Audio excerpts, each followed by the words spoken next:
창세기 1장 1절 태초에 하나님이 천지를 창조하시니라. 땅이 혼돈하고 공허하며 흑암이 깊음 위에 있고 하나님의 영은 수면 위에 운행하시니라. 그러니까 천지 창조가 시작될 때 그때 어떤 상태에서 하나님이 천지를 창조하셨냐면, 자, 땅이 혼돈하고 공허했다. 땅은 어디를 의미하겠습니까?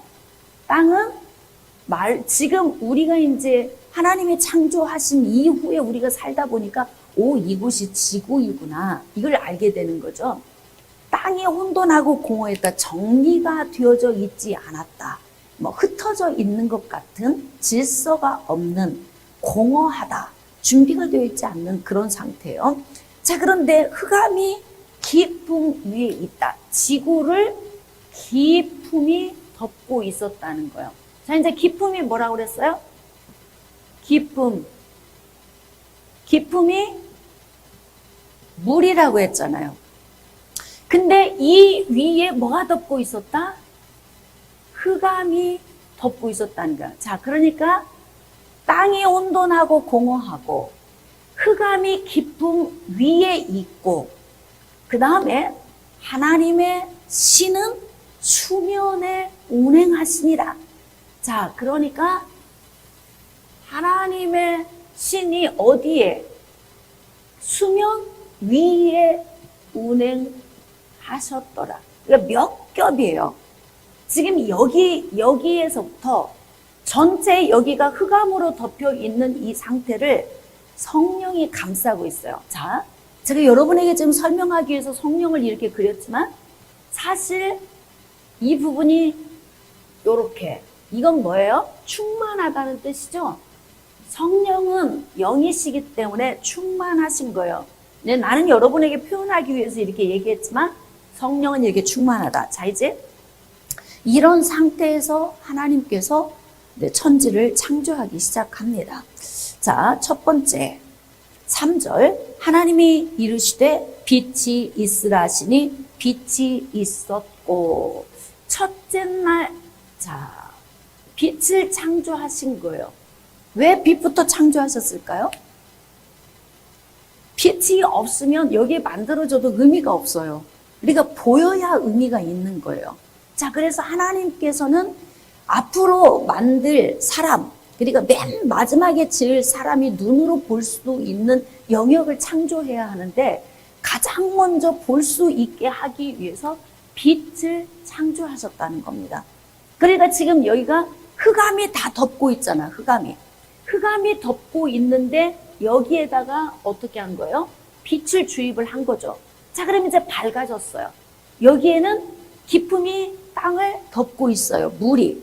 자, 그런데 하나님께서 빛이 있으라 하시니 빛이 있었고 빛이 하나님이 보시기에 좋았더라. 하나님이 빛과 어둠을 나누사. 자, 여기서 빛과 어둠을 나눈 거죠. 그러니까 지금 여기 있는 흑암하고는 다른 어둠이에요. 왜냐하면 이미 빛에서 파생된 어둠이기 때문에 그렇습니다. 그러니까 빛에서 파생된 이 어둠을 이제 나누시고, 그리고 빛을 낮이라 칭하시고 어둠을 밤이라 칭하시니라. 낮과 밤의 개념이 생기는 거예요. 여러분, 낮과 밤을 왜 만드셨을까요? 지금 천지 창조의 백미, 주인공은 누구예요? 사람. 우리는 지금 다 알고 있으니까.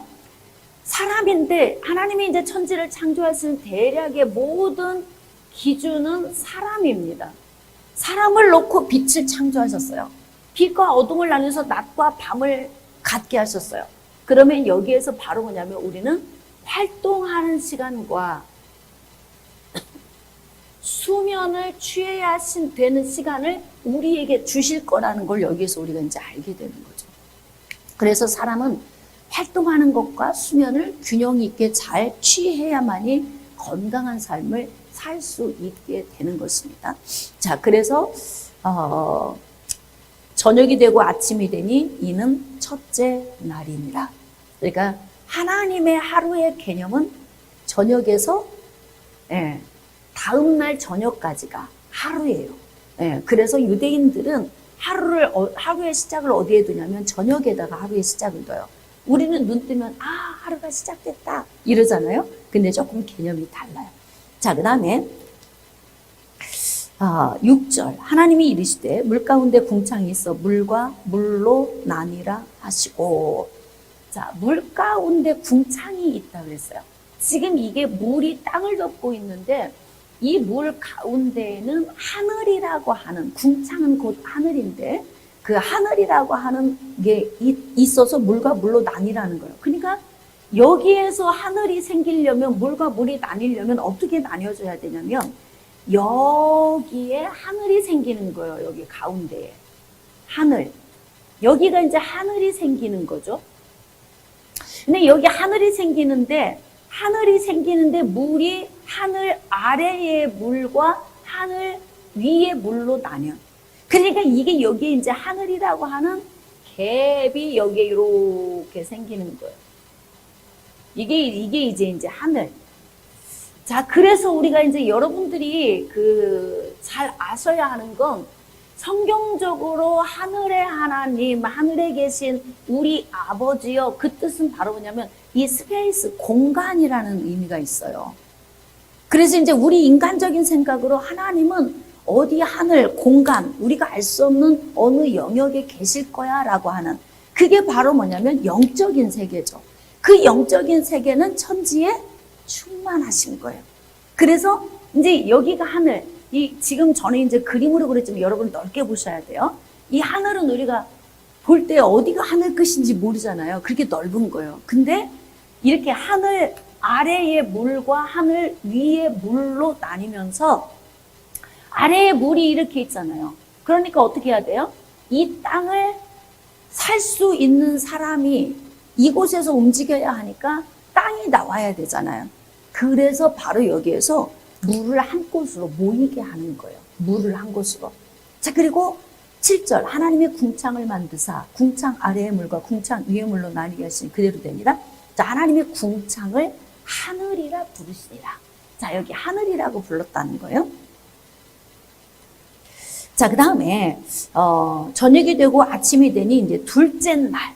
그래서 바로 뭐냐면 둘째 날은 물, 즉 기품이라고 하는 영역에 창조를 하셨는데 이 물을 궁창 위의 물과 궁창 아래의 물로 나뉘게 하셨다는 거예요.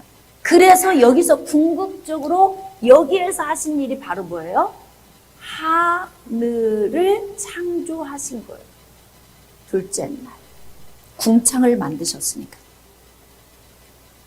자, 그 다음에 셋째 날 하나님이 이르시되 9절 천하의 물이 한 곳으로 모이고 묻히 땅이 드러나라. 땅이 드러나라. 그러니까 이제 물이 덮여 있는데 땅이 드러나려면 물이 한 곳으로 모여야 될 거 아니에요. 그러니까 어떻게 되는 거예요? 땅이 어딘가는 들어가고 어딘가는 나오고 이러면서 산이 생기고 깊은 바다가 생기는 거예요. 그래서 들어가고 나오고, 그러니까 여기에서 이제 갑자기 하나님이 명령을 하시니까 이게 땅이 요동하고 진동을 하면서 들어갈 곳이 들어가고 나올 곳이 나오고, 그래서 5대양 6대주라 그렇잖아요. 그러니까 큰 바다가 5개가 있는 거예요.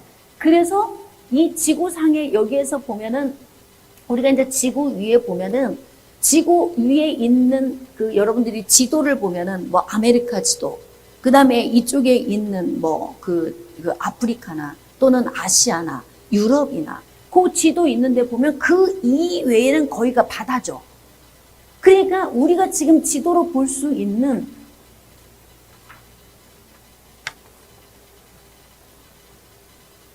이번 카메라 분리 괜찮아요? 나 하는 건 괜찮죠? 우리는 할게요. 그냥 일하세요. 자, 그래서 여러분들이 이렇게 지도를 보면은 뭐냐면 대한민국이 있고 일본이 있고 중국이 있고 러시아가 있잖아요. 거기는 올라온 지역이에요. 응? 그 다음에 뭐 그 주변에 보면 다 바다들이 있잖아요. 지도에 보면 그 파란색 바다는 어떻게 한 거예요? 땅이 꺼진 거예요. 그래서 물이 그쪽으로 다 모인 것이고 땅이 있는 쪽이 드러나게 된 거죠. 자, 그래서 셋째 날 하나님께서 셋째 날 묻이 드러나라 하시니 그대로 되니라. 자, 그래서 하나님이 묻을 땅이라 부르시고 모인 물을 바다라 부르시니 하나님이 보시기에 좋았더라. 자, 지금 하나님께서 이 땅과 바다를 만드셔서 세 번째 날은 무슨 일을 하셨냐면 11절 하나님이 이르시되 땅은 풀과 씨 맺는 채소 각기 종류대로 씨 가진 열매 맺는 나무, 그러니까 풀과 채소와 나무, 이거를 지금 셋째 날 만드신 거예요. 땅이 나왔으니까. 자, 풀과 나무, 열매 맺는 나무. 자, 그 다음에 채소. 채소가 빠졌다. 자, 채소. 이게 이제 셋째 날 창조의 대략입니다. 자, 그래서 12절입니다. 땅의 풀과 각기 종류대로 씨 맺는 채소와 각기 종류대로 씨 가진 열매 맺는 나무를 대니 하나님이 보시기에 좋았더라. 왜 하나님이 보시기에 좋으시냐면 하나님께서 선하게 창조하시기 때문에 보시기에 좋은 거예요. 모든 게 선해야 아름답고 보기에도 좋은 거죠. 자, 그런데 이제 13절 저녁이 되고 아침이 되니 셋째 날이니라. 자, 14절입니다. 하나님이 이르시되 하늘의 궁창에 광명체들이 있어 낮과 밤을 나누게 하시고 그것들로 징조와 계절과 날과 해를 이루게 하라. 그러니까 넷째 날에 시간의 개념이 나오는 거예요. 시간의 개념. 자, 첫째 날에는 빛과 어둠을 나눴잖아요. 그래서 밝고 어둡고의 개념만 있었는데 이제 이때부터는 세밀하고 디테일하게 계절을 만드시고, 그러니까 12개월, 4계절, 그 다음에 365일, 하루 24시간, 뭐 이런 것이 지금 이 넷째 날 나온 거예요. 자, 그래서 넷째 날에는 어떻게 했냐면 광명체가 있어 낮과 밤을 나누게 했다. 이게 광명체가 있어야 하면 낮을 주관하는 광명체와 밤을 주관하는 광명체가 있어야 돼요. 자, 그래서 네 번째 날에는 해와 달과 별을 만드셨어요. 그래서 자전과 공전을 이루게 하시는 거죠. 그러니까 자전과 공전에서 시간이 나오고 자전과 공전에서 계절이 나오는 거예요. 그래서 이때부터 사시, 연한, 그 다음에 계절, 이러한 것들이 넷째 날 나오게 되는 거죠. 자, 그 다음에 해와 달과 별을 만드셨다. 그렇게 말씀하십니다. 자, 그다음에 17절 하나님이 그것들을 하늘의 궁창에도 땅을 비추게 하시고 낮과 밤을 주관하게 하시고 빛과 어둠을 나누게 하시니 하나님이 보시기에 좋았더라. 그래서 여러분이 이제 흑암이라고 하는 이 흑암이 밤에 해와 달과 별이라고 하는 이 달과 별이 있기 때문에 창조하기 전에 흑암하고는 달라요. 어두워도 칠흑같이 어두워도 그곳에는 별이 비추고 있고 달이 비추고 있어요. 그래서 창조하기 이전에 흑암하고는 좀 다르죠. 이것이. 네. 자, 그 다음에 저녁이 되고 아침이 되니 이는 넷째 날이니라. 자, 20절입니다. 하나님이 이르시되 물들은 생물을 번성하게 하라. 땅 위 하늘의 궁창에는 새가 나르라. 그러니까 이제 거기다 여러분들이 지금 성경이 다 체크를 하고 있는 거예요. 좀 이렇게 좀 체크를 하시면서 여러분이 구분하면 좀 좋을 것 같아요. 그래서 이제 다섯째 날에는 새, 그 다음에 큰 바다 짐승, 그리고 이제 물고기, 이러한 것들을 만드셨어요. 자, 그러면서 다섯째 날에는 생물, 할렐루야, 생물을 창조하시면서 새와 물고기, 자, 새와 물고기를 창조하시고, 그게 이제 다섯째 날인데 하나님이 보시기에 좋으셨다. 그래요.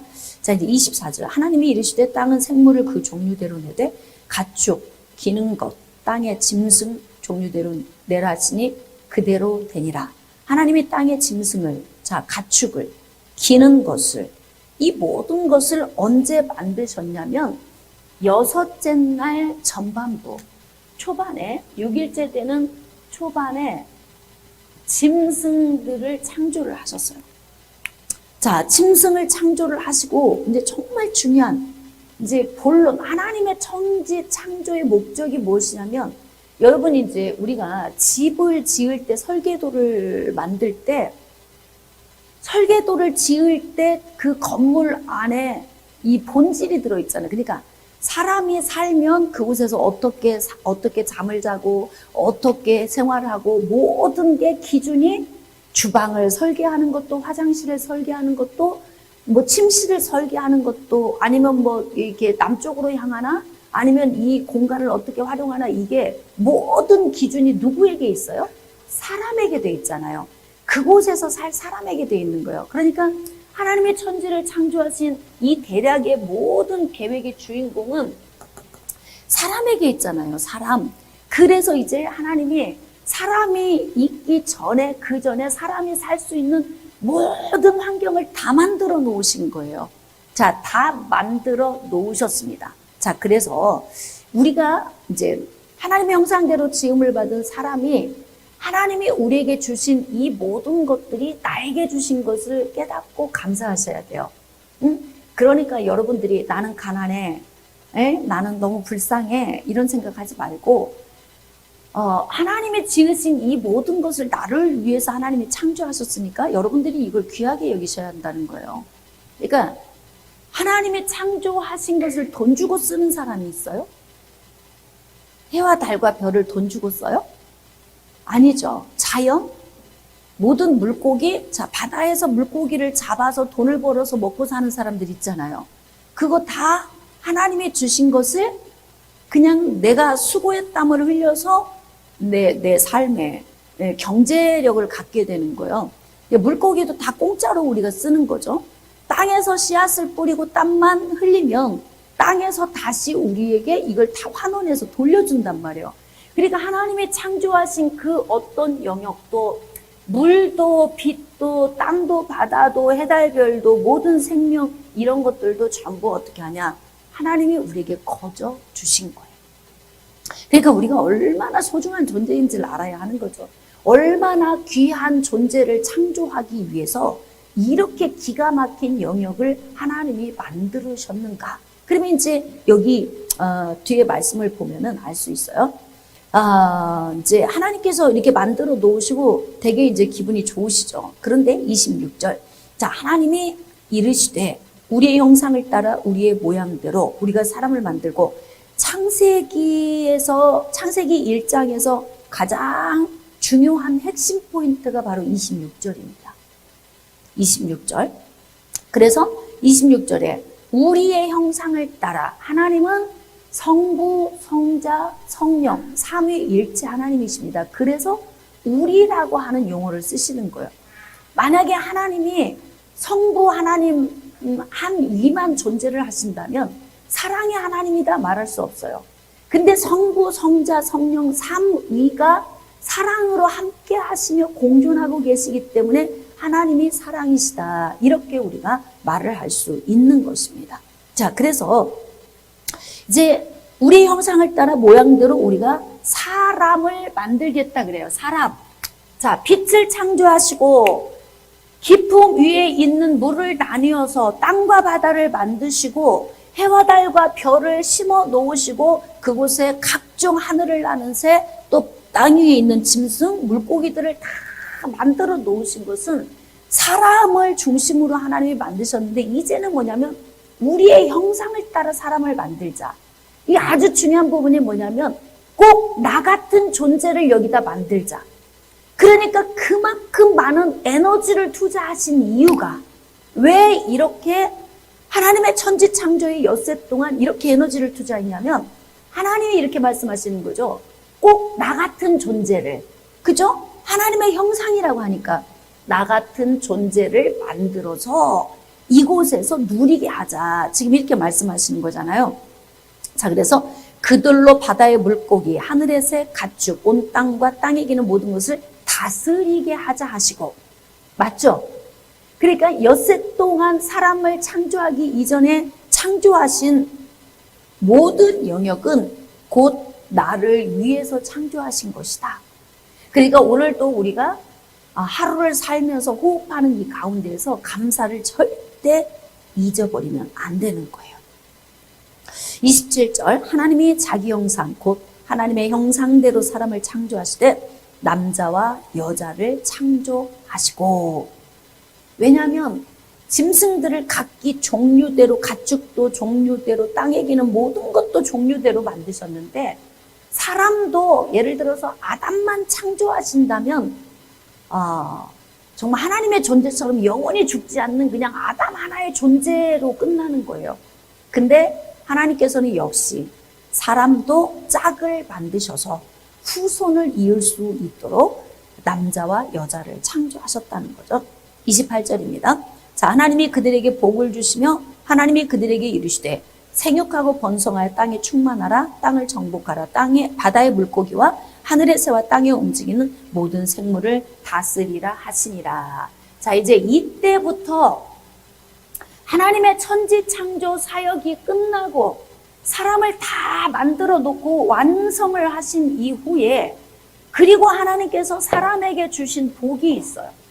여러분, 짐승에게, 생물들에게 주신 복은 그냥 생육하고 번성하는 복만 주셨어요. 짐승들은 대를 이어서 많이 낳기만 하면 돼. 그런데 사람은 그렇지가 않아요. 그래서 하나님께서 사람에게 주신 위임의 복. 자, 잘 기억하셔야 됩니다. 이 위임의 복은 사람에게 주셨어요. 제가 왜 이렇게 표현을 하냐면 그리스도인이든 비그리스도인이든 상관이 없다 이 말입니다. 이 위임의 복은 사람에게 주신 거예요. 그렇기 때문에 이 땅에 있는 모든 사람은 이 위임의 복을 반드시 적용하며 살아야 한다는 거죠. 자, 첫 번째 위임의 복은 생육하고 번성하고 땅에 충만한 복이다. 그러니까 이것은 바로 뭐냐면 짐승은 가정을 이룬다는 개념이 없지만 사람은 가정을 이루는 거예요. 그래서 하나님께서 뭐라고 말씀하시냐면 남자가 부모를 떠나서 여자와 연합해서 한 몸을 이룰지니라. 이게 가정 아닙니까? 그러니까 사람이라고 하는 하나의 단위는 남자 하나는 불완전해요. 여자만으로도 불완전합니다. 어떻게 해야 완전하냐면 남자와 여자가 하나가 될 때가 완전한 존재가 되는 거예요. 그러니까 사람은 남자와 여자가 하나로 연합되었을 때가 완전 사람이 되는 거예요. 근데 연합이 안 되면 불완전한 사람인 거죠. 근데 하나님께서 생육하고 번성하고 충만한 이 복을 우리에게 명령하시는 거예요. 위임이라고 하는 것은, 자, 위임의 뜻은 명령이죠, 명령. 그래서 이 위임의 선택권을 우리에게 주신 거예요. 예를 들어서 너희가 생육하고 번성하고 충만하라 했는데 안 해도 하나님이 관여를 하실까요? 안 하실까요? 안 하시는 거예요. 그러니까 이 영역만큼은 하나님께 물어볼 영역이 아닙니다. 내가 알아서 해야 하는 영역인 거예요. 하나님, 제가 나이가 지금 29인데 결혼을 해야 될까요? 말아야 될까요? 음성 듣기 시작. 네가 알아서 해. 그걸 나한테 묻지 마. 자, 이유는 위임하셨기 때문에 그래요. 선택권을 누구에게 준 거예요? 사람에게 준 거예요. 사람에게 선택권을 줬기 때문에 그리스도인이든 비그리스도인이든 이 땅에 살고 있는 모든 사람들은 하나님이 우리에게 위임한 영역에 대해서만큼은 내가 선택하는 거죠. 자, 그래서 생육하고 번성하고 충만하기 위해서는 반드시 남자와 여자가 한 몸을 이루는 과정이 반드시 있어야 하는 거예요. 그래서 여기에서 우리가 알 수 있는 것이 바로 뭐냐면 여기에서 우리에게 주신 사랑이라고 하는 것을 우리가 여기서 배우게 되는 거죠. 근데 여기에서 우리에게 준 이 사랑을 바로 우리는 어떻게, 여기에서 우리가 이제 한 몸을 이루고 여기에서 사람이 태어나고 또 한 몸을 이루고 태어나고 한 몸을 이루고 태어나면서 여기에서 우리가 이루는 것이 바로 뭐냐면 사회라고 하는 영역을 만들어가는 거예요. 생육하고 번성하고 충만해서 사회를 만드는 거죠. 사회를 만들면 이 안에서 이루어지는 이 사랑이 바로 세 가지가 있는데, 첫 번째가 남자와 여자가 이루어서 한 몸을 이루는 에로스의 사랑이 있습니다.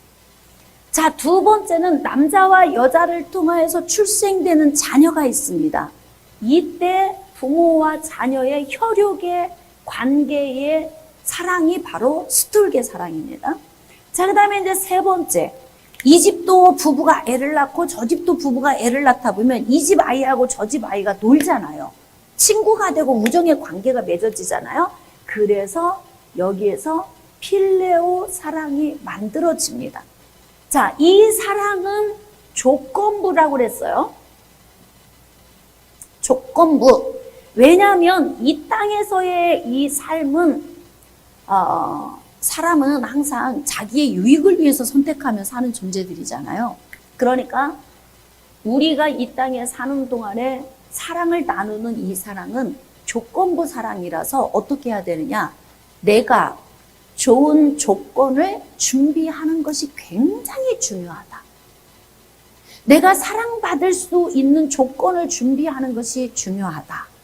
그쵸? 그러니까 남자와 여자가 살면서, 자, 남자가 여자가 살고 스톨게 부모와 자녀, 친구들끼리 어우러져서 사회생활을 하고 사는데, 여기에서 우리가 조건을 많이 충족시킬 수 있으면 그만큼 우리는 많은 사랑을 받으며 살 수 있는 거예요. 예? 아, 난 직장 갔는데 왜 이렇게 난 사랑을 못 받는지 몰라. 자, 그렇다면 뭐가 문제입니까? 내가 사랑받을 수 있는 조건을 많이 가지고 있지 못한 거예요. 가정에서도 자녀들이 여러 명이 있어요. 그런데 어떤 자녀는 부모가 더 이쁘고 어떤 자녀는 덜 이쁘고 그러죠? 그렇죠. 여러분도 그렇죠? 사람이라서 그렇잖아요. 근데 누가 더 이쁜 거예요? 말도 잘 듣고 청소도 잘하고 씻는 것도 잘하고 공부도 잘하고 그냥 모든 조건을 다 갖췄네. 그럼 누가 안 이뻐하겠어요? 말도 안 듣고 씻지도 않고 게으르고 공부도 안 하고 뭐 누가 이뻐하겠어? 그러니까 내가 좋은 조건을 가지는 만큼 사랑이 큰 거예요. 여러분들이 이걸 이렇게 생각하면 돼요. 남자와 여자가 사랑하는 것도 보면은 난 저 사람이 너무 좋아. 왜 좋은데? 잘생겼잖아. 조건이죠. 왜 좋은데? 그랬더니 이쁘게 생겼잖아. 그리고 또 왜 좋은데? 그랬더니 돈이 많아. 응?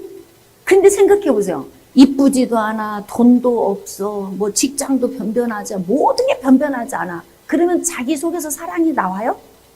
안 나오죠. 그러니까 인간은 참 희한한데 조건이 좋은 사람에게서 사랑을 느끼는 건 왜 그러냐면 그것이 바로 우리가 이 땅을 사는데 필요한 요인이기 때문에 그래요. 일하지 않아도 먹고 사는 거라면 성실함을 좋아할 필요가 없어요. 그렇죠? 그래서 하나님께서 생육하고 번성하고 충만하라고 한 이 부분에 대해서 우리가 꼭 깨달아야 할 것은 무엇이냐? 좋은 조건을 많이 갖추자. 아멘. 예수만 믿으면 다 되는 건 아니에요. 그냥 우리 신앙생활 하니까 하나님이 다 알아서 해주실 거야. 이게 아니고 생육하고 번성하고 충만하기 위해서 이 땅에서 내가 사랑의 삶을 누리고 사회생활을 하기 위해서 나에게 좋은 조건을 갖추는 그러한 삶이 우리에게 있다면 하나님이 주신 위임, 이 선택 안에서 훨씬 우리는 복된 삶을 누리게 될 것입니다. 자, 이제 두 번째. 두 번째는 땅을 정복하라. 이렇게 말씀하셨습니다. 땅을 정복하라. 자, 두 번째, 정복하라. 어디를? 땅. 중요합니다. 땅을 정복하라고 하는 이 땅. 자, 땅에 있는 게 뭐예요? 땅에 있는 것이. 이제 하나님의 창조 사역에서 땅을 보면은 이 땅에는 땅과 바다가 나뉘어져 있잖아요. 땅과 바다가 나뉘어져 있는데 이 땅에는 가장 먼저는 우리가 삶을 살아갈 때 필요한 모든 요인이 땅에 있어요. 자, 땅이라고 하는 영역은 하늘을 나는 새, 땅 위에 있는 짐승, 땅 아래에 있는 바다에 있는 모든 생물들이에요. 이게 바로 무엇이냐면 이게 나의 삶의 터전이죠. 삶의 터전이라고 하는 것은 내가 먹고 사는 기반인 거예요. 그럼 한번 생각해 봅시다. 아까 생육하고 번성하고 충만해요. 서로 사랑했어요. 자녀를 낳았어요. 이웃과 어우러져서 살고 있어요. 근데 먹을 게 없어. 그러니까 하나님께서 우리에게 위임하신 이 세 가지의 복은 아주 기본적인 복이에요. 그러니까 인간이 살아감에 있어서, 즉 사람이 살아감에 있어서 가장 기본적, 필수적으로 필요한 요인을 우리에게 복으로 주신 거예요. 그 대신 선택은 누가? 내가 하는 거예요. 자, 그래서 하늘과 땅과 바다에 있는 모든 생물들을 어떻게 알아? 정복이라고 하는 이 정복은 밟다. 밟는다고 하는 것은, 땅을 밟는다는 것은요, 여러분, 땅은 여러 종류가 있죠. 뭐 진흙벌도 있습니다. 뭐 갯벌도 있습니다. 모래사장도 있습니다. 또 어디는 뭐 단단하게 마른 땅도 있습니다. 땅을 보면은 바위도 있습니다. 뭐 이렇게 여러 유형이 있잖아요. 근데 우리가 땅을 정복하라는 건 이 땅 저 땅을 이렇게 밟아 다니면서 거기에서 지식을 통해서 알아가는 걸 이야기하는 거예요. 그러니까 정복은, 밟는 것은 지식을 통해서 그 부분을 섭렵을 하는 거예요. 그래서 바로 뭐냐면 정복이라고 하는 것은 더 쉽게 말하면 공부하는 거예요. 그러니까 바닷속에 물고기는 어떤 물고기들이 있으며 어떤 물고기는 먹어도 되고 어떤 물고기는 먹으면 독이 있어서 죽는지 이것을 알아야 하는 거죠. 땅에서 다니면서도 버섯이 여러 종류의 버섯이 있지만 이것은 독버섯, 이것은 먹어도 되는 것. 여러분 참 희한하죠. 옛날에는 지금처럼 과학이 발달하지 않았는데도 어떻게 독버섯인 줄 알고 안 먹었단 말이에요. 그러니까 하나님이 주신 이 지혜와 총명이 굉장히 놀랍습니다. 그래서 우리는 이 땅에 있는 동안에 정말 땅을 잘 정복을 해야 돼. 하나님이 주신 영역, 하늘에 있는 새도 정복하고 땅에 있는 짐승도 정복하고 바다에 있는 물고기도 정복하고 그 다음에 채소와 나무와 기타 풀 모든 것도 다 정복을 해야. 이 영역을 누구에게 줬냐면요, 짐승에게 위임한 게 아니고 사람에게 위임했어요. 그러니까 정복하는 만큼, 네가 아는 만큼 누리게 될 거야. 산에 올라가면 고사리 또는 산삼, 취나물 뭐 이런 것들 있잖아요. 이런 거 너희들이 정복해서 알아가는 만큼 누리게 되는 거야. 그러니까 부지런한 사람 부지런한 만큼 많이 정복을 하겠죠. 그러면 그만큼 누림이 있어요. 그래서 위임해 주신 이 복은 우리가 얼마만큼 윤택하게 살 수 있느냐가 여기에 달려있고 하나님이 우리에게 자유하게 주셨어요. 그러니까 부자가 되든 가난하게 되든 이것도 네 선택이야. 물론 정말 크게 쓰임받아야 할 하늘이 내린 부자라고 하죠. 그런 경우는 하나님의 목적에 의해서 주시는 경우도 있지만 대부분 이 땅에 있는 대부분의 모든 사람들은 자기가 정복한 영역만큼 누리게 되는 거예요. 그래서 우리가 열심히 이 땅에 있는 동안에, 그러니까 여러분 이렇게 하셔야 돼요. 성경만 잘 알면 돼, 이것도 아닙니다. 그러니까 세상에 있는 지식도 잘 알아야 돼요. 요즘에 이제 뭐 삼겹살에 대한 그 프로 영상이 좀 떴더라고요. 그래서 제가 잠깐 봤더니 전 세계에서 다 버리는 삼겹살이 한국으로 다 들어온대. 그래가지고 한국인의 건강을 해치는 고기 삼겹살. 우리나라에서 거의 30년 동안을 삼겹살을 너무 애호해서 외국에서는 삼겹살을 안 먹고 다 버린다는 거예요. 기름, 지방이 많으니까. 근데 그것만 우리는 골라서 먹는다는 거죠. 그래서 제가 그 프로를 보면서도 저도 삼겹살을 자주 아이들 구워서 먹였는데 아, 이제 목삼겹을 먹여야 되겠구나. 예. 뭐 애들도 기름기를 막 좋아하고 하니까 먹였어요. 근데 아니까 정복을 하게 되니까 야, 이거 우리 이렇게 하면 건강 다 해치겠구나. 그러니까 대한민국은 자기 스스로를 건강을 지금 다 해치고 있다는 거죠. 그러니까 해외에서 버린 고기가 다 우리나라로 들어와서 우리가 그렇게 비싸게 그걸 주고 사서 먹는 거 아닙니까? 자, 그래서 우리는 지식으로 이렇게 정복을 해야 하는 거예요. 자, 여기에서 이제 아주 유의할 점이 있어요. 여기에서 우리가 정복해야 하는 영역이 또 하나가 있습니다. 땅 위에 있는 것 중에 사람도 땅 위에 있는 존재죠. 그렇습니다. 하나님이 창조하신 모든 영역이 우리가 정복해야 할 영역인데 그 가운데에서도 땅에서 이 모든 것을 다스리며 살아야 하는 사람, 이 사람이 아주 중요한데 사람을 정복하는 것, 즉 사람을 알아가는 것 아주 중요합니다. 그 다음에 여기서 사람을 알아감에 있어서 가장 중요한 건 누구일까요? 내 자신이 어떤 존재인가를 알아가는 것. 이거 굉장히 중요합니다. 그래서 나는 어떤 사람인가? 나는 어디로부터 출발해서 온 존재인가? 나는 그리고 어디를 향해서 가는 존재이며 하나님은 나를 이 땅에서 어떻게 살기를 원하시는가? 나에 대해 내가 너무 게으른가? 내가 너무 낭비벽이 심한가? 나는 사람과의 사랑을 잘 나누지 못하나? 사회생활에 내가 부적응하고 있나?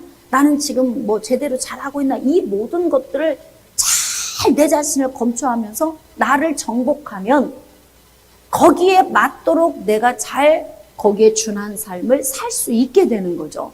자, 그래서 우리는 결혼을 하면 남편과 아내가 서로 정복을 해야 합니다. 내 남편은 어떤 성향의 사람이고 내 아내는 어떤 성향의 사람이고 자녀들을 여러 출산했는데 큰아이는 어떻고 둘째 아이는 어떻고 에서는 들사람처럼 활동적이고 야곱은 내성적이어서 엄마 치마폭에 쌓여 있고 이거를 전부 다 섭렵을 해서 다 알아가야만이 그래야만이 내 가정 안에서고 사회생활에서고 모든 것이 순탄할 수 있다는 거예요. 그래서 이제 많이 안 만큼 우리는 이제 다스릴 수 있는 영역이 생기는 거예요. 그럼 이제 정말 중요한 게 뭐냐면 정복은 많이 했어요. 땅속에 무슨 물고기 뭐가 있는 줄 너무 잘 알아요. 저기 들판에 가면 뭐 어떤 풀이 있고 어떤 채소가 있는 거, 산에 가면 뭐 어떤 나무 다 알아. 아는데 아는 것으로 끝나면 그건 아무것도 아닌 거예요. 자, 그래서 알고 나면 어떻게 해야 되냐면 다스림이 필요한 거예요. 다스림. 이 다스림은 뭐냐면 적용이죠. 적용. 자, 경영하고 관리하는 거예요. 정말 진짜 공부는 많이 했어요. 막 서울대 나왔대. 근데 평생 놀아. 그리고 우울증에 빠져가지고요. 온전한 삶을 못 살아요. 그러니까 그 사람은 정복은 많이 했는데 다스림까지는 가지 못한 거예요.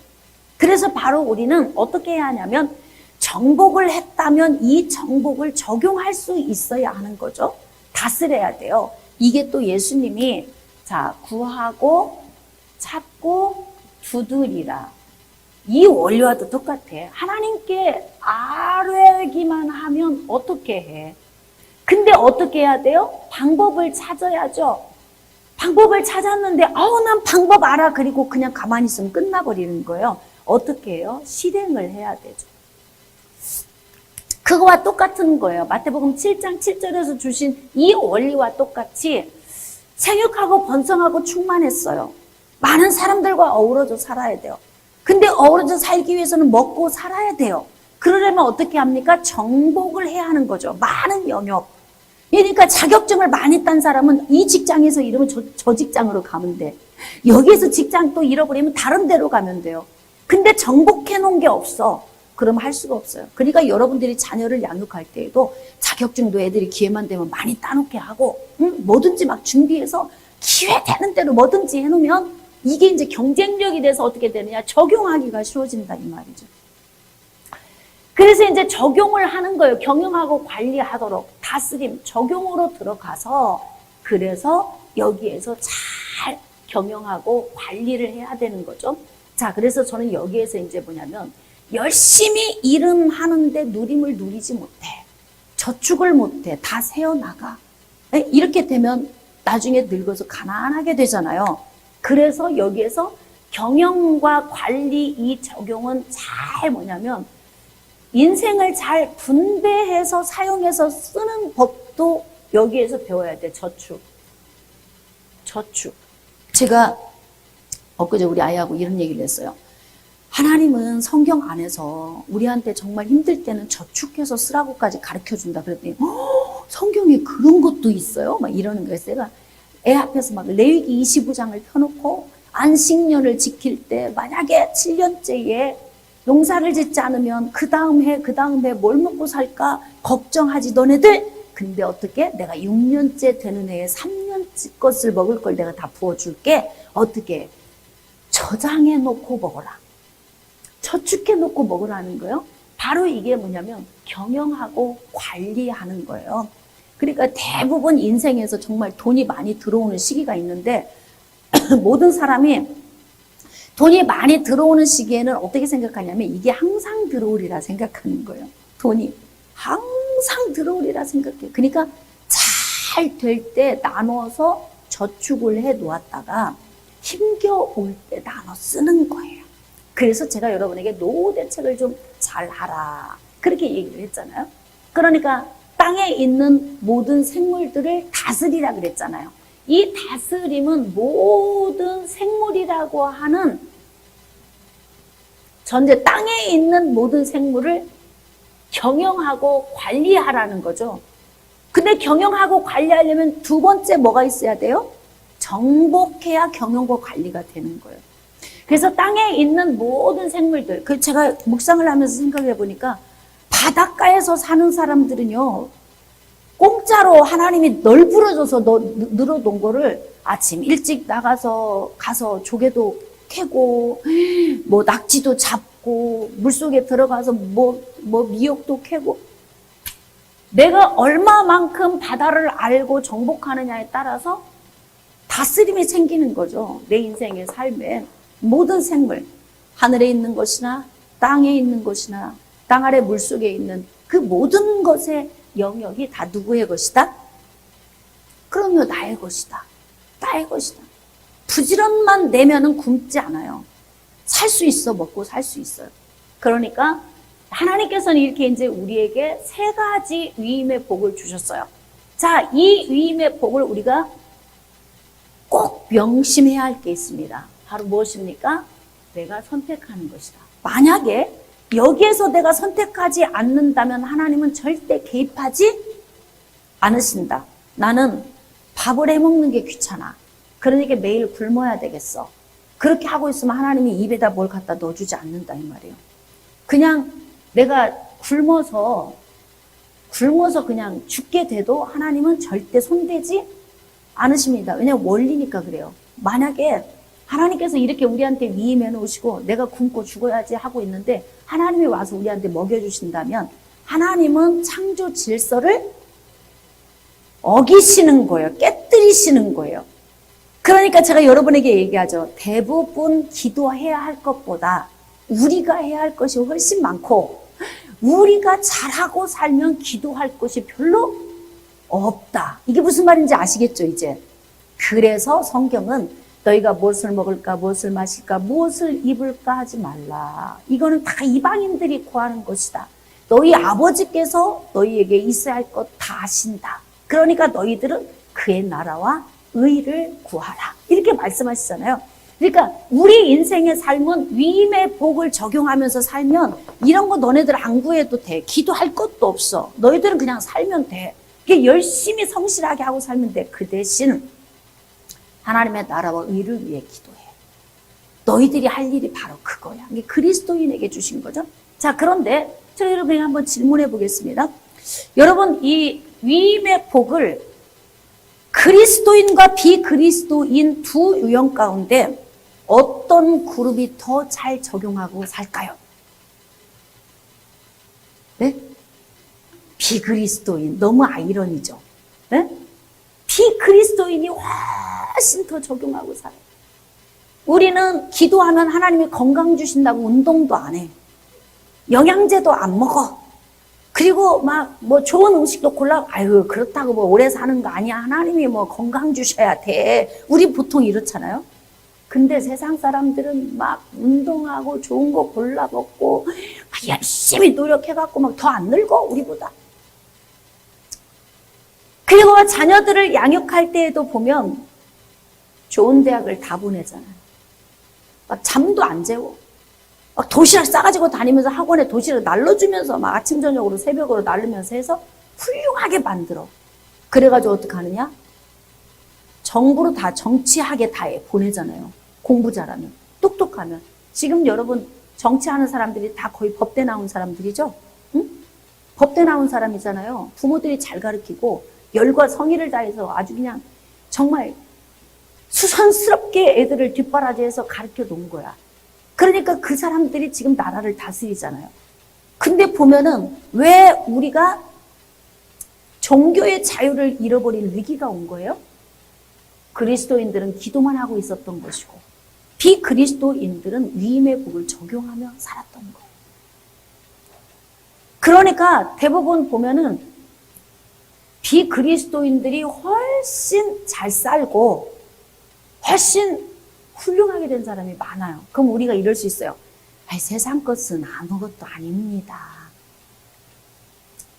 그럼 세상 것 아무것도 아니면 왜 하나님이 그렇게 복을 주시고 왜 다니엘이든 요셉이든 한 나라의 훌륭한 사람이 되게 해서 그 선한 영향력을 끼치게 합니까? 그러니까 우리가 위임의 복을 잘 적용하고 살아야 영향력을 끼치는 존재가 되는 거예요.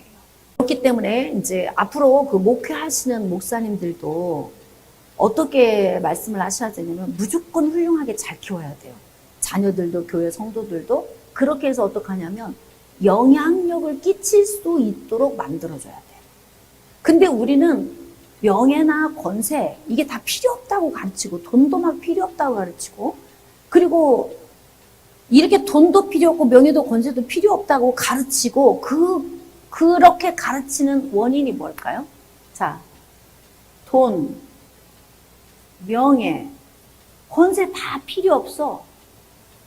이렇게 가르치는 이유가 정말 기가 막혀. 왜인 줄 아십니까? 돈은 다 어디다 갖다 바치면 돼? 필요 없으니까 교회에다 갖다 바치면 돼요. 명예나 권세 다 필요 없어요. 어디 선신하면 돼?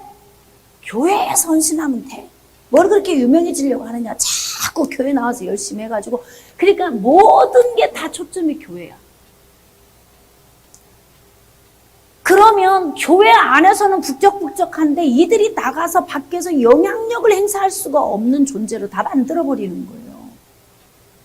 그러니까 힘을 쓸 수가 없어요. 자, 그래서 제가 이 시대를 이렇게 바라보면서 가슴 아픈 게 뭐냐면 우리 대한민국의 교회가 잘못 걸어갔다. 지금까지. 그래서 돈도 많이 벌어서 정말 영향력을 행사할 수 있도록 하고 좋은 명예 자리도 있어서 그곳에 가서도 영향력 있게 하고 여러분 뭐 트럼프 대통령 그 미국도 지금 부정선거로 그렇게 시끄럽지만 여러분들 오늘 결과 보셨죠? 악의 위력이 얼마나 센지 얼마나 강한지 이 선한 사람들 몇 명 갖고 일을 해낼 수가 없어요. 그러니까 착하고 선한 것으로 일을 하는 게 아니에요. 실력을 가져야 돼요. 그래서 예수 믿는 사람들도 실력을 가지고 그런데 그런 데 자꾸 많이 들여보내가지고 그런 데 가서 뭐 다수결을 해도 막 예수 믿는 사람 으쌰으쌰 뭐 이래야 되는데 없어. 다 훌륭하고 똑똑한 사람은 전부 다 비그리스도인이에요. 그러니까 질 수밖에 없죠. 그래서 정복하고 다스림을 할 수가 없으니까 계속 패배하는 거예요. 이걸 거꾸로 우리가 역으로 올라가면 위임의 복을 잘못 적용하고 사니까 그리스도인들이 영향력을 행사하며 살 수 없는 상태가 된 거죠. 교회는 다 그렇게 했죠. 그러니까 이 위임을 가지고 내가 열심히 살고 내가 열심히 노력하고 내가 공부 열심히 하고 이거를 뭐냐면 참 희한해. 교회는 세상적인 것이다 이런 개념으로 다 가르쳤어. 그리고 모든 것을 기도 열심히 하면 된다라고 일관을 해버리고, 그리고 성도들을 교회에 다 묶어두는 거예요. 그러니까 교회는 바글바글 하죠. 근데 밖에 나가서는 힘을 쓸 수가 없어요. 영향력을 발휘를 못합니다. 그냥 교회 안에서만 힘이 되는 거예요. 그러니까 제가 지금 우리가 코로나로 인해서 뭐 예배를 못 드리고 다들 교회들이 힘들지만, 제가 막 교회만 모여야 됩니다, 막 이 열정을 쏟지 않는 이유가 뭔 줄 아세요? 하나님과 동행하는 건요, 교회에 잘 모인다고 동행이 잘 되는 게 아니에요. 진짜 신앙인은 내 삶 속에서 주님과 함께하는 삶이 이루어지고, 그리고 우리가 공적인 시간에 모여서 영광을 돌리고, 그 이외의 모든 시간은 우리가 하나님과 1대1의 삶을 살아가는 거 아닙니까? 그렇기 때문에 참 신앙인을 만들어내는 것이 무엇인지 우리가 잘 고민해야 하고, 자, 우리가 지금 이제 1강에서 여기서 좀 이제 정리할 것은 뭐냐면, 좀 전체적으로 좀 정리를 좀 하겠습니다. 하나님이 엿새 동안 창조하신 이유는 사람을 창조하기 위해서 나머지를 다 창조하신 거예요. 자, 그리고 사람에게 그리스도인이든 비그리스도인이든 하나님이 주신 이 위임의 복, 이 복은 사람에게 주신 거예요. 그래서 이 위임의 복을 잘 적용하며 사는 사람이 훨씬 큰 영향력을 끼치며 살 수 있다. 아멘. 그러니까 여러분들이 막 기도만 하고 있다고 얘기하지 말고 열심히 내 삶에 위임의 복을 적용하고 살면서 삶을 좀 야무지게 살아주시면 좋겠습니다. 자, 29절. 하나님이 이르시되 내가 온 지면에 씨 맺는 모든 채소와 씨 가진 열매 맺는 모든 나무를 너에게 주노니 너희의 먹을 거리가 되리라. 그러니까 하나님이 사람을 창조하시고 사람에게 먹을 수 있는 것은 채소와 열매예요. 채소와 과일. 자, 짐승에게 준 건 뭐예요? 풀입니다. 풀. 생물들에게는 풀을 먹도록 했어. 풀. 근데 사람에게는 채소와 과일을 먹게 하신 거죠. 30절. 또 땅의 모든 짐승과 하늘의 모든 새와 생명이 있어 땅에 기는 모든 것에게는 내가 모든 풀을 먹을 거리로 주노라. 그러니까 풀 속에 영양분을 넣어놓은 것은 짐승에게 좋은 영양분을 풀 속에 넣어놓으셨고, 그 다음에 채소와 과일은 사람이 먹어야 필요한, 사람이 먹어서 필요한 영양소를 채소와 과일 안에 넣어 놓으신 거죠. 31절입니다. 하나님이 지으신 그 모든 것을 보시니 보시기에 심히 좋았더라. 저녁이 되고 아침이 되니 이는 6째 날이니라. 그러니까 사람을 창조하시고 위임의 복을 주신 것까지, 거기까지가 하나님의 창조 사역의 마무리였습니다. 그래서 이렇게 엿새 동안 하나님이 천지 창조하신 것을 우리가 묵상했습니다.